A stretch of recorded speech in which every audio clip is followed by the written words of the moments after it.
Assalamualaikum warahmatullahi wabarakatuh. Waalaikumsalam warahmatullahi wabarakatuh. Alhamdulillah, alhamdulillahi rabbil alamin, wassalatu wassalamu ala asyrafil anbiya'i wal mursalin, qaidil ghurril muhajjalin, sayyidina wa habibina wa karimina wa azimina wa maulana Muhammadin an-nabiyil amin wa ala alihi wa sahbihi wa junudi wa ansari ila yaumiddin, amma ba'du. Pertama-tama mari kita panjatkan puji serta syukur kita kehadirat Allah Subhanahu wa taala.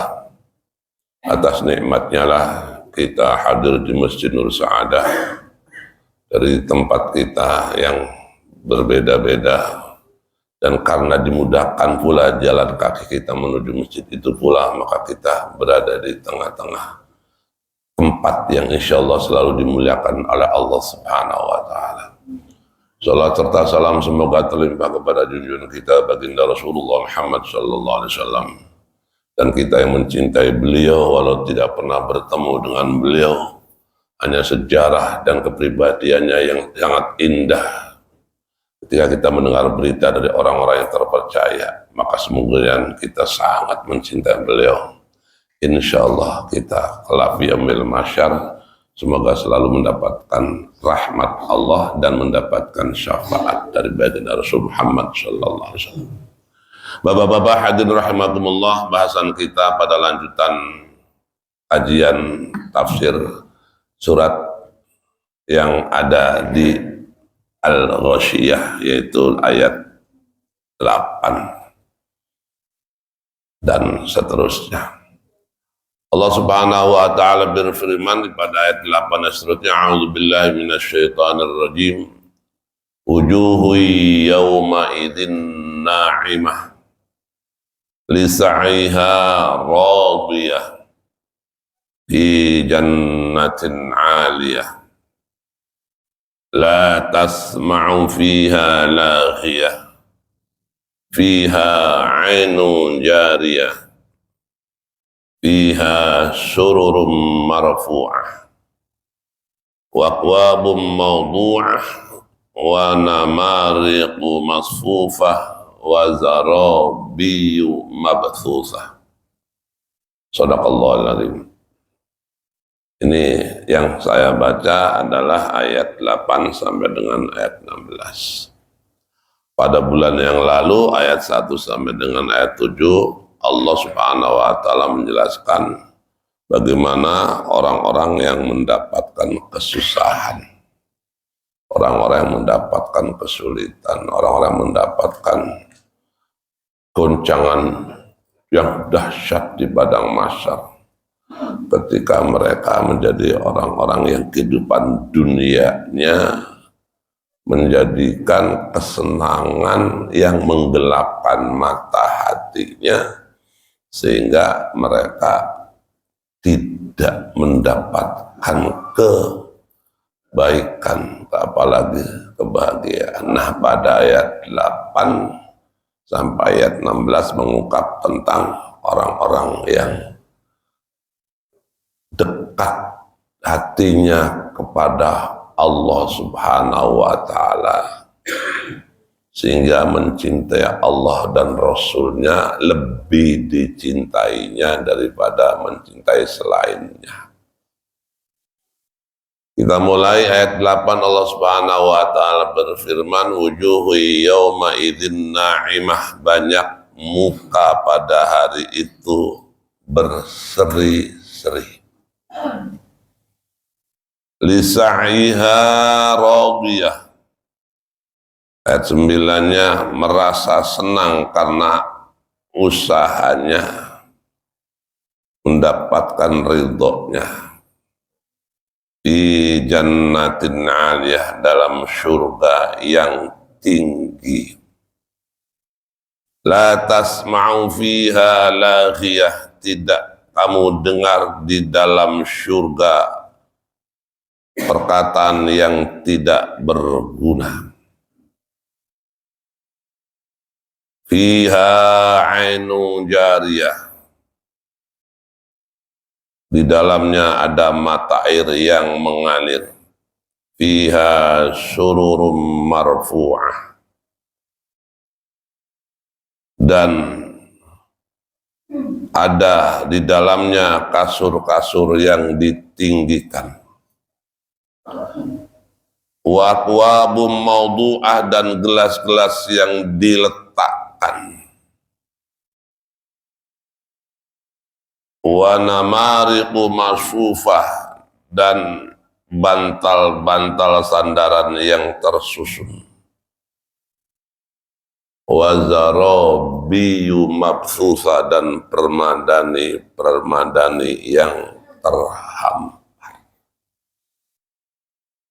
Ini satu pemandangan imajinasi yang Allah berikan kepada Rasulullah Muhammad SAW dalam dakwahnya untuk umatnya,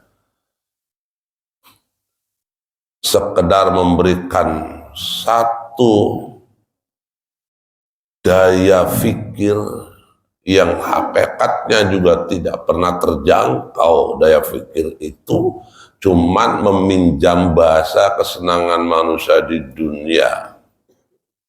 Karena di dunia manusia ingin bersenang-senang dengan segala apa yang ada dalam kehidupannya. Itu yang Allah gambarkan jauh. Kenapa begitu? Karena sungguhnya seperti yang disabdakan oleh Rasulullah Muhammad SAW. Ma la ainun ra'at wala udhunun sami'at wala khotoro kulli dhi bashar. Kenikmatan surga itu kenikmatan yang tidak pernah dilihat oleh mata, tidak pernah didengar oleh telinga, dan tidak pernah bisa dihayalkan oleh siapapun dalam kehidupannya. Mata nggak bisa ngelihat kehidupan surga dulu di dunia seperti apa indahnya. Orang-orang sekarang seringkali berjalan-jalan ke luar negeri mencari keindahan, mencari kesenangan yang banyak duitnya. Dan kita mengenal di Timur Tengah ada hotel yang paling tinggi, sampai 800 meter kurang lebih. Hotel Al-Buruj. Fasilitasnya mewah, indah. Bahkan ada yang satu malam harganya mencapai ratusan juta. Itu belum seberapa makanan-makanan yang indah, mewah dan sebagainya. Itu yang digambarkan mala ainun ra'at. Kenikmatan surga, kenikmatan yang belum pernah dilihat oleh mata, tapi Allah meminjam bahasa kesenangan manusia dengan bahasa yang tadi disebutkan. Belum pernah didengar di telinga. Kita mendengar ayat ini hanya sebatas Allah memberitahukan, karena hakikatnya juga tidak pernah bisa manusia menjangkau apa yang ada dalam keterangan yang Allah berikan. Wala khotoro kulli dhi bashar, dan tidak bisa orang menghayal, memikirkan, memejamkan mata kalau mata bayangin surga, nggak bisa.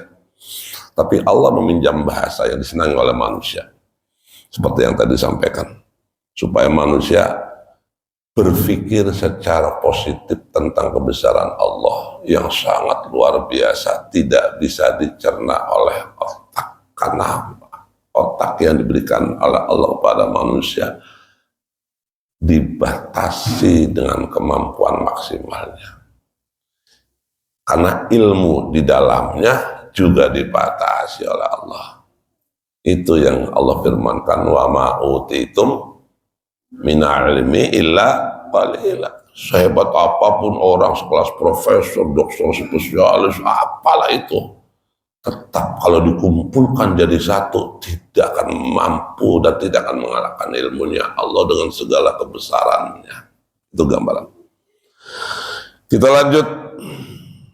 Ketika kalimat di sana ada banyak muka pada hari itu yang berseri-seri dengan kalimat wujuhu yauma idzin na'imah.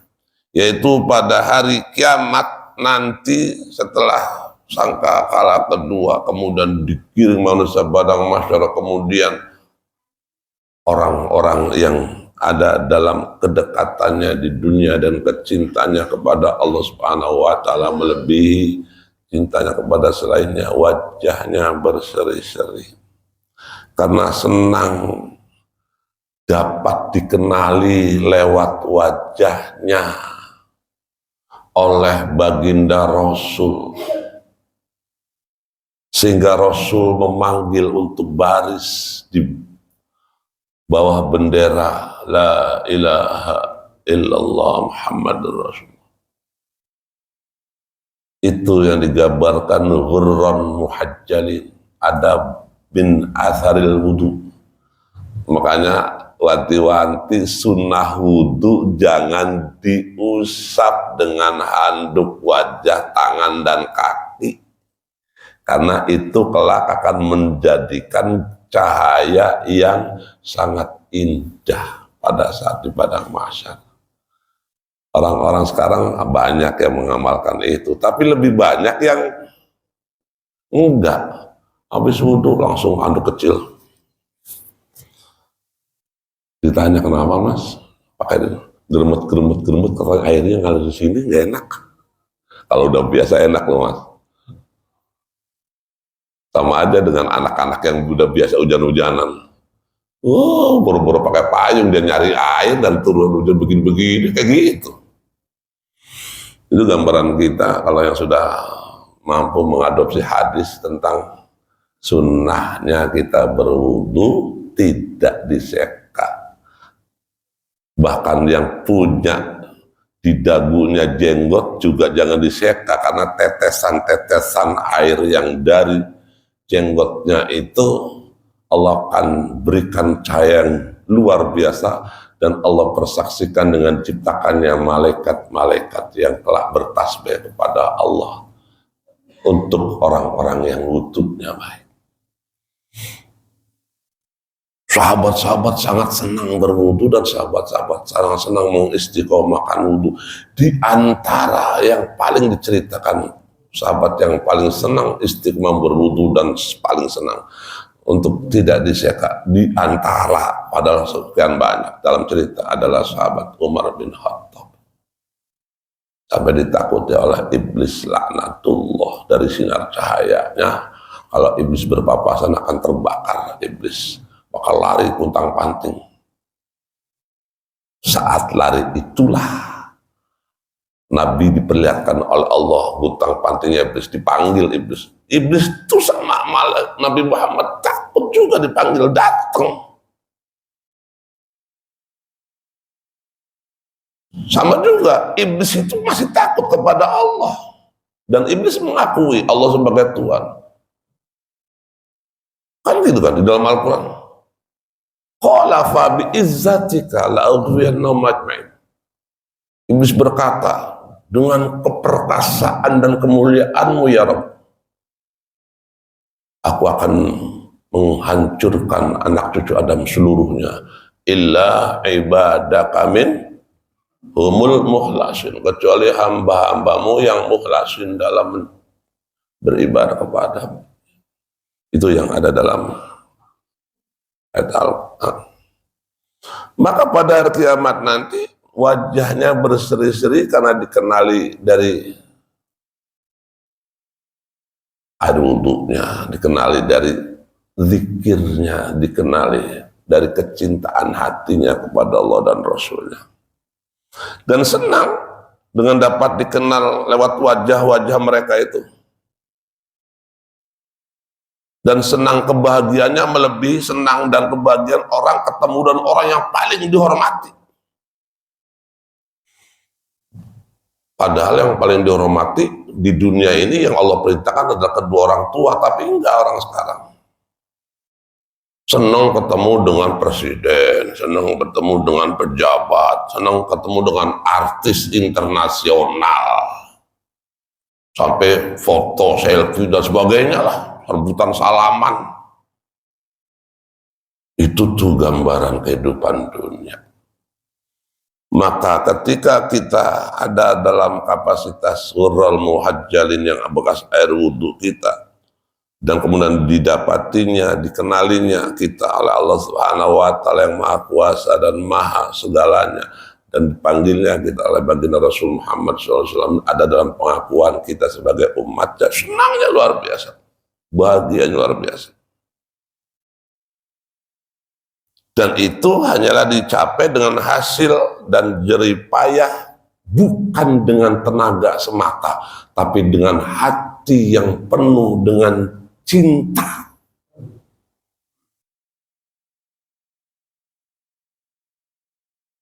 Maka kan ada bahasa yang lebih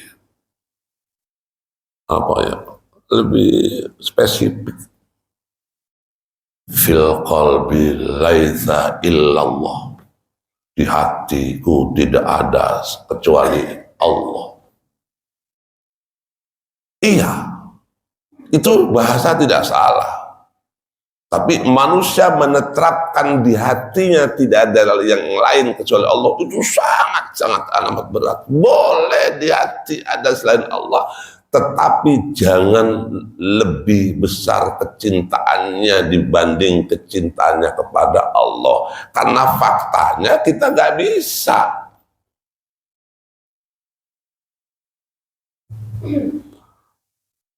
Ketika orang mencintai selain Allah di hatinya melebihi cintanya kepada Allah, sebut saja cinta kepada anak.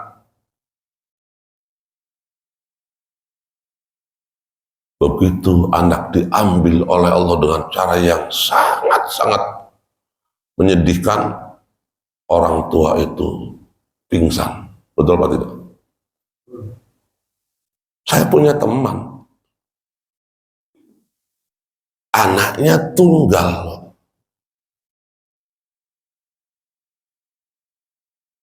Ketika mau sidang di Malang, di UIN, ibunya mau ke sana, nggak usah lama, nanti aja kalau wisuda. Perjalanan dari tempat kos ke tempat sidang, kecelakaan dan meninggal. Pingsan tuh ibunya. Yang teman itu bapaknya, suaminya, karena satu kelas pesantren di aliyah dulu. Ingat Allah, anak kita tuh punya Allah. Cerita singkat, setelah bangun dari pingsan, tidak seperti biasanya. Bengong, hilang sepersekian persen. Yang biasanya ceria, berjalan beberapa tahun, komunikasi dengan orang apa segala macam. Teman-teman mengingatkan pada suaminya, selalu ingat, zikirkan di hati istri. Karena tidak semua orang mencintai Allah lebih daripada mencintai selainnya. Beberapa bulan sebelum meninggal dunia ceria, sadar milik Allah anakku, bisa kembali. Terus dipanggil, itu husnul khotimah, bener itu. Beberapa bulan mau dipanggil, ingat itu milik Allah. Bisa senyum, bisa tadi mah ngamuk kayak orang. Itu gambaran orang mencintai selain Allah, lebih cintainya. Ada tetangga persis, ini mah non muslim, ini yang tadi ceritakan muslim. Tetangga persis. Saya nomor 1, di nomor 7 rumahnya, beda 6 rumah, 5 rumah. Mau wisuda, ambil tonggak untuk besok wisuda di UI. Gojek, planting, kan lindes dari arah seberang. Dalam tempo hitungan bulan, ibunya nyusul. Orang teriak-teriak mulu, non muslim. Nyusul. Itu gambaran. Jadi kita tempatkan kecintaan kita kepada selain Allah hanya sebatas amanah, bukan hak kepemilikan. Termasuk kita mencintai rumah, mencintai istri, mencintai anak, mencintai kendaraan dan sebagainya. Sehingga ketika Allah ambil apa yang ada dalam hak amanah, kita tidak terlalu dahsyat dalam kesedihan, hanya batas lintasan. Gambaran itu yang ada pada pencapaian jerih payah. Jadi bukan tenaga, tapi hati yang ada dalam kehidupan selalu mencintai Allah lebih daripada mencintai selain Allah. Kemudian merasa senang dari apa yang ada dalam pemandangan penglihatannya, karena hasil usahanya itu dibalasi oleh Allah dan diridhoi oleh Allah. Ini gambaran lillahi ta'ala pada setiap niat sholat, niat wudu, niat puasa, semua diakhiri dengan lillahi ta'ala. Karena Allah. Sejatinya lillahi ta'ala itu mohon rahmat Allah dan mohon ridho Allah. Selebihnya saya tidak peduli. Apakah orang menyanjung, apakah orang memuji, apakah orang mencaci, apakah orang menyalahkan dan sebagainya, tidak menjadikan hati surut untuk mencintai Allah. Karena ada gara-gara bentrok dengan tetangga, ahli masjid satunya ngalah. Si bapak itu nggak masjid, lagi nggak akur sama itu. Masjid jadi korban gara-gara nggak akur. Itu gambaran orang yang tidak ada di hatinya kecintaan yang dahsyat dalam mencintai Allah. Allah Subhanahu wa ta'ala berfirman dalam surga yang tinggi, selain tadi syariah rodiyah yang Allah berikan di dalamnya ridho karena dibalasi atas perbuatannya, dirahmati atas perbuatannya, dan diridhoi oleh Allah pada ayat 10 fi jannatin aliyah, pada surga yang tinggi, yaitu tinggi dan dipenuhi dengan berbagai kemegahan di dalam kamar-kamar dengan rasa aman. Bapak pernah dengar, kalaupun dia pernah juga masuk ke dalam hotel yang berbintang, ceritanya nggak habis-habis Pak. Saya diajak bapak itu nginep di hotel bintang 5. Ya Allah, kasurnya empuk, karpet bawah, tempat di bawah kita biasa di rumah pakai ubin, karpetnya empuk. Udah gitu lihat kulkas penuh, buah-buahan apa segala macam sampai minuman. Pada hari berikutnya diambilnya buah-buahan diganti lagi. Pagi-pagi ditawarin sarapan, berbagai macam udah. Saya mendengar begitu. Itu istri itu. Jadi istri saya pernah diajak umroh dari murid saya, Pak. Sayanya nggak diajak, Pak. Saya nggak diajak. Assalamualaikum, waalaikumsalam, Pak Ustadz. Mohon maaf, ada apa, Neng? Rapat keluarga semalam. Keluarga Pak Ustadz mau minta satu. Ibu katanya, boleh ajak sana. Diurusin paspor segala macam. Itu cerita bintang 5 di sofa dekat dengan haram bener. Wah itu ceritanya belum seberapa segitu dibanding surga, baru cepet. Maka kita jangan merasa bagaimana enaknya hidup-hidupan ketika ada di hotel yang berbintang dan sebagainya. Nggak usah. Kita hidup jalani saja dan nikmati dan syukuri. Dan tidak kamu dengar di dalamnya perkataan yang tidak berguna. Itulah tasma'u fiha laghiyah. Yaitu kamu tidak akan mendengar di dalamnya sesuatu yang tidak mempunyai faedah apa-apa. Yaitu ucapan-ucapan yang tidak bernilai sebagaimana yang ada dalam kehidupan dunia. Kehidupan dunia kan ngomong kadang asal-asalnya. Tutur katanya ngelantur, ada kemarahan, ada sindiran. Di dalam surga tidak seperti firman Allah Subhanahu wa taala, mereka tidak mendengar di dalamnya suatu kesia-siaan dan dosa kecuali ucapan selamat dan selamat. Itu seperti yang ada dalam surat Al-Waqiah ayat 25 dan 26. la yasma'una fiha lagwaw wala ta'thima illa qilan salama. La yasma'una fiha lagwaw wala ta'thima. Kamu tidak akan mendengar perkataan-perkataan yang sia-sia dan perkataan yang mengandung unsur dosa illa qilan salama, kecuali kalimat yang meluncur dari penduduk surga, kalimat selamat dan selamat. Kita seringkali mendengar di dunia perkataan sia-sia, perkataan dosa dengan ucapan-ucapan yang apalah. Di surga tidak. Berikutnya Allah Subhanahu wa taala berfirman, di dalamnya ada mata air yang mengalir. Fiha ainun jariyah. Ini merupakan lafadz nakirah dalam susunan kalimat isbat. Namun bukan berarti hanya satu mata air, sebab lafadz ini termasuk isim jenis sehingga artinya di dalamnya terdapat banyak mata air yang mengalir, baik dari lembah pegunungannya maupun dari atas pegunungan yang mengalirnya dan sebagainya. Itu yang digambarkan pada kalimat seperti yang juga disabdakan oleh Rasulullah Muhammad SAW, diriwayatkan oleh Imam Abu Hurairah, anharul jannah tafjuru min tahti tilalin atau min tahti jabalil miski. Surga itu sungai-sungainya di dalamnya mengalir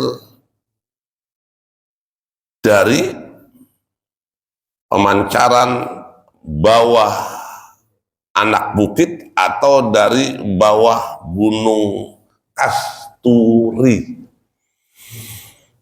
Ada di sini kalimatnya min tahti jabalil miski.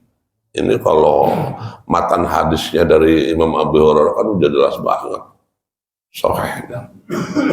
Jadi nanti di surga ada Jabalil Miski, gunung Kasturi, gunung misik. Kita pernah sering beli minyak misik dong. Itu gambaran harum dunia yang ada adalah mengimajinasikan keindahan harumnya suasana surga. Udara pegunungannya juga harum mewangi dan sangat-sangat tidak membosankan untuk orang memandangnya, dan airnya banyak mengalir di berbagai penjuru dan aliran airnya tidak menjadikan mafsadat bagi umat. Beda dengan aliran di dunia, musim hujan aliran airnya bah kemana-mana sampai kali aja meluap, sampai banyak yang kena imbas, banjir bandang kena imbas dengan musibah banjir itu sendiri, karena ulah manusianya dalam proses merawat sumber daya kehidupannya tidak dipraktekkan untuk kehidupan dan kelestarian lingkungannya, sehingga terjadilah setiap musim hujan terjadi banyak musibah. Beda dengan keadaan yang ada di surga, jauh sekali. Itu gambaran yang ada pada kalimat yang ada di sana. Di dalamnya ada tahta-tahta yang ditinggikan. Fiha sururum marfu'ah. Ada tiang-tiang yang tinggi. Ada pemandangan mahkota yang tinggi, bahkan derajat kepribadiannya juga ditinggikan oleh Allah Subhanahu wa taala. Dan di atasnya terdapat bidadari. Ketika fi jannatin aliyah, ada kalimat di situ seperti pada ayat lain, surga yang tinggi. Di sini kalimatnya fiha sururum marfu'ah. Dan ada kasur-kasur yang tinggi dan ada bidadarinya. Kita membayangin bidadari nggak pernah bisa, Pak. Bidadari itu pakai selendang mandi di kali, itu cuma imajinasi saya orang. Ya, bidadari terbang dengan selendangnya diumpetin nggak bisa terbang, ngayal gitu.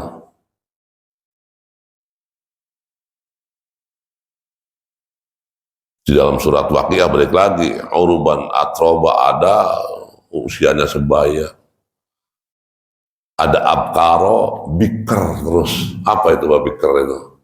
Perawan terus bidadari itu. Dan seluruh penduduk surga termasuk istri kita, jika seiman seagama menjadi penduduk surga dan kita menjadi penduduk surga, kita akan dimudahkan usianya separuh dari usia Rasulullah Muhammad SAW. 30-an Pak. Rasulullah kan meninggal usia 63, hitungan kalender Hijriyah, kalender Masehinya cuma 62, 2 bulan lebih.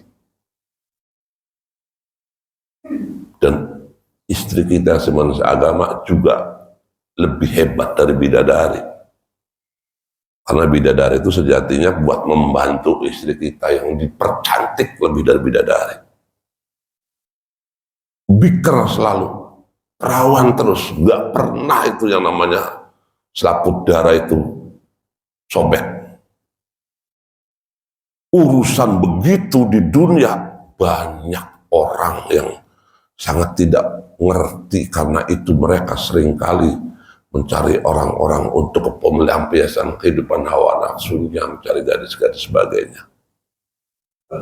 Karena tidak mengimaninya. Itu gambaran yang ada pada. Mereka mengatakan, kalau salah seorang wali Allah hendak duduk di atas kasur-kasur yang tinggi itu, maka kasur-kasur itu akan bergerak merendah. Tinggi amat. Baru bilang tinggi amat, jangan, kasur turun dong, nggak usah gitu. Turun. Gimana bayangin Bang, bidadarinya senyum, istrinya senyum. Tidak ada saling dendam dan saling iri. Dicabut oleh Allah penduduk surga itu sifat iri, dendam. Sehingga satu salaman saling membantu untuk kesenangan, kepribadian semua penduduk surga yang ada dalam kehidupan.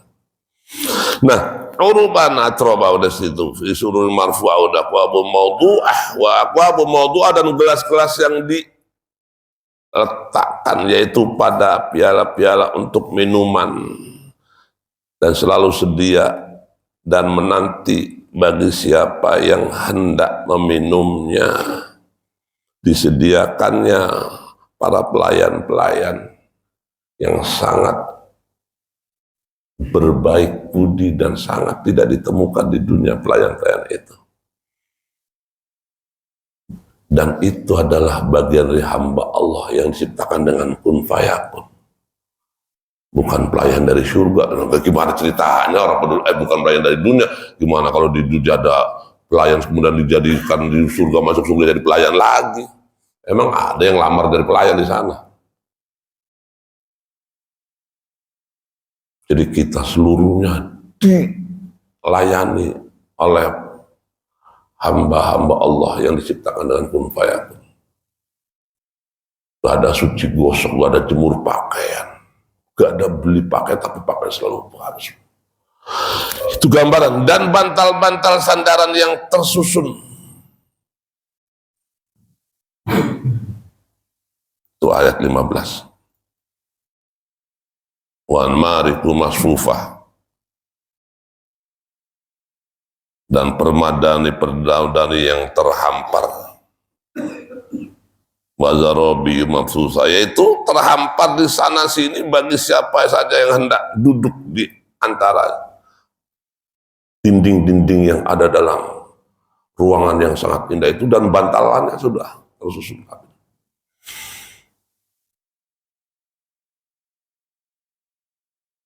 Jauh lebih velo maupun bantal. Mahalnya iya, tapi tidak seindah apa yang dikatakan. Itu yang imajinasi kehidupan manusia agar menerawang bagaimana besarnya kekuasaan Allah dalam menjamin nikmatan surga agar manusia di dunia jangan tergopo-gopo mencari kenikmatan sampai melanggar aturan syariat Islam. Istri yang cantik ditinggalkan karena sudah rumah tangganya 20 tahunan bosan. Punya istri siri, biar jangan zina katanya. Udahannya ketahuan, berantem. Ada yang dibunuh kalau nggak istri sirinya, istri utamanya. Kan kriminalitas kan terjadi begitu. Wah, kalau dengar TV di berita kriminalitas kok nggak tegang lihatnya, istri dibunuh, dimutilasi, dan sebagainya. Nah, kenikmatan yang tadi rentetan dari ayat 8 sampai dengan ayat 16 itu diriwayatkan pula oleh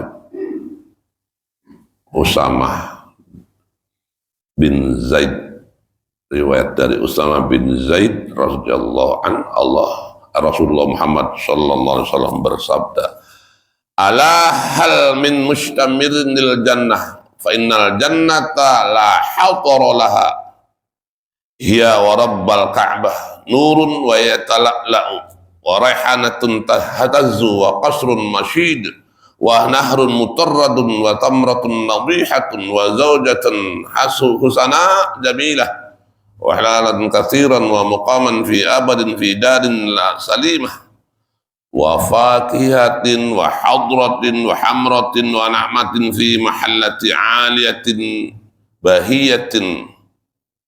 Qalu na'am, kata sahabat, ya Rasulullah, nahnu al-mustashmirun laha. Qala qulu insya'allah. Qala al-qawm insya'allah. Artinya,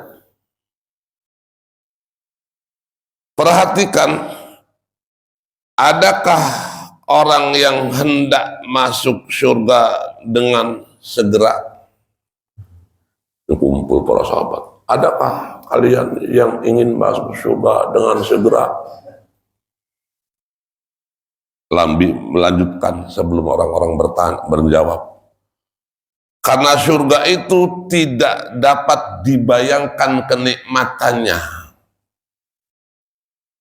Seperti yang awal tadi, nikmatul jannah mala ainun ra'at wala udhunun sami'at wala khatara qalbi bashar.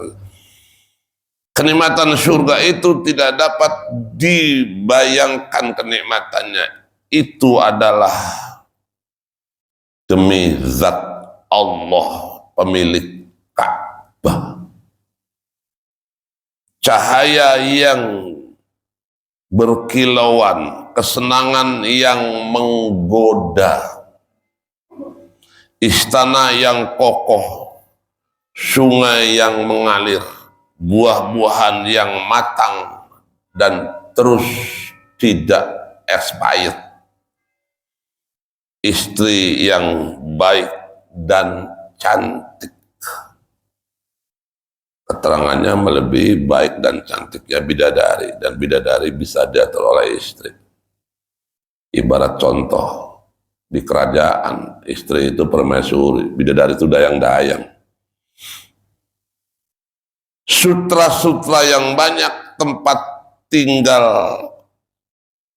untuk selamanya. Yang kita sering mengenal kalimat khalidina fiha abada.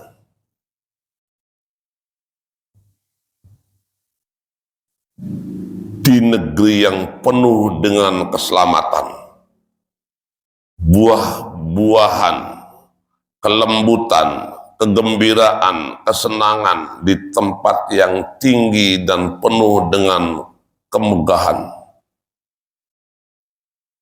Siapa yang mau masuk surga duluan?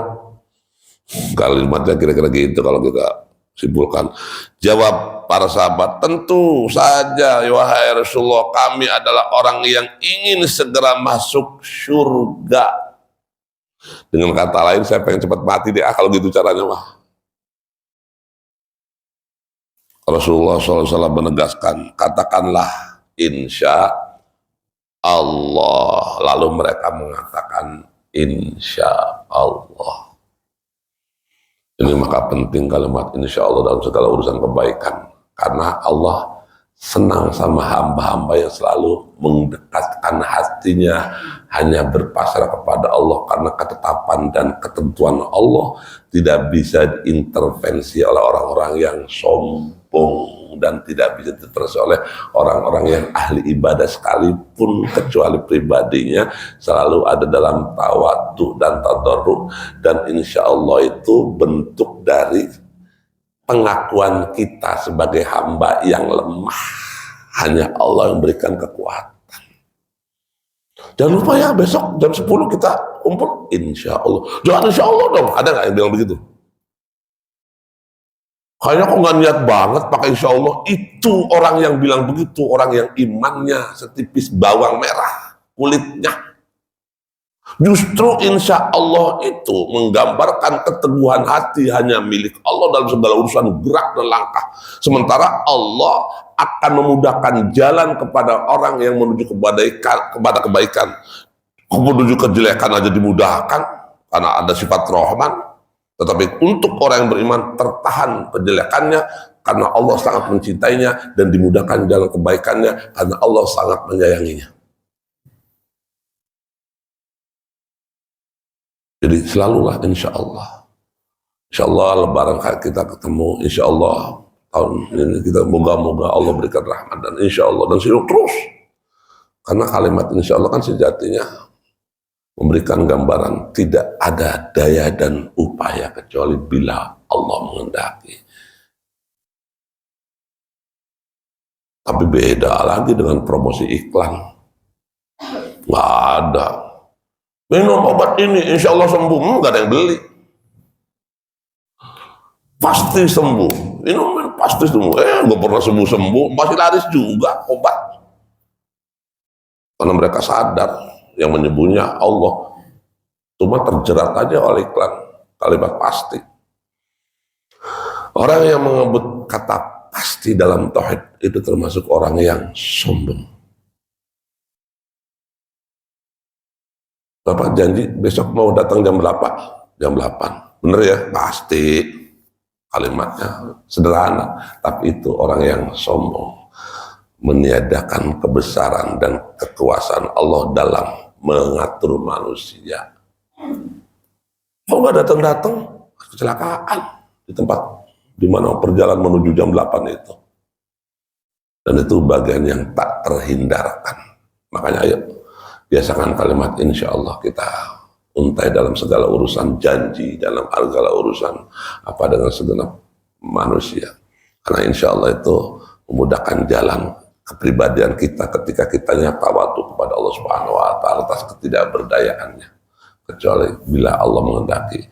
Itu juga yang seringkali kita zikirkan, la haula wala quwata illa billahil aliyil azim. Tidak ada daya dan kemampuan kecuali dengan pertolongan Allah Subhanahu wa Ta'ala yang Maha Agung. Bapak-bapak hadir rahimakumullah, itu saja yang dapat kami sampaikan. Semoga bermanfaat dan rahmat Allah menyertai kita. Kalau ada pertanyaan atau ada tambahan yang disampaikan, mau dipersilakan. Baik. Assalamualaikum. Waalaikumsalam. Saya ingin bertanya Pak Ustadz, ini dokter bisa sama pasien dia itu kisah ultimatum kamu tinggal berapa minggu meninggal. Ini hukumnya bagaimana? Hukumnya ini bagaimana? Dia bisa menentukan mati itu langsung kepada pasien, seorang pasien yang sakit begitu kan, sudah parah, dia bilang sudah, Bu atau Pak kasih makan aja ini anak ini segala macam apa gini tinggal 1 minggu dia meninggal. Itu hukumnya bagaimana Pak Ustadz? Terima kasih banyak. Assalamualaikum. Waalaikumsalam warahmatullahi wabarakatuh. Dokter itu memvonis orang tinggal beberapa minggu, tinggal beberapa bulan karena dia hanya berpikir dari pengetahuan ilmunya saja. Dia lupa ilmunya itu milik Allah. Dokter yang mengatakan begitu tuh hukumnya haram dan dosa. karena mendahului ketetapan Allah. Itu aja. Jadi kita jangan ada yang berkata, ya saya divonis dokter tinggal 3 bulan, ya tinggal ngitung. Memang dokter Tuhan.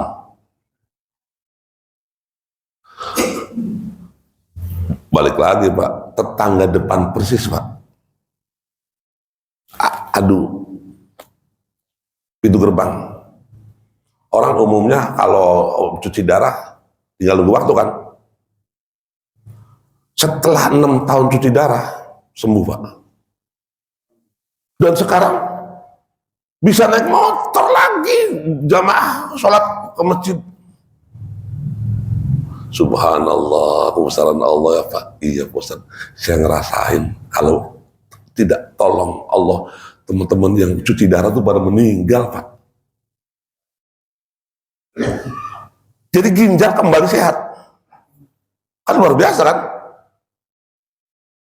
Persis, masih hidup sekarang. Namanya Pak Haji Ridwan, orang Padang. Aktif ibadahnya.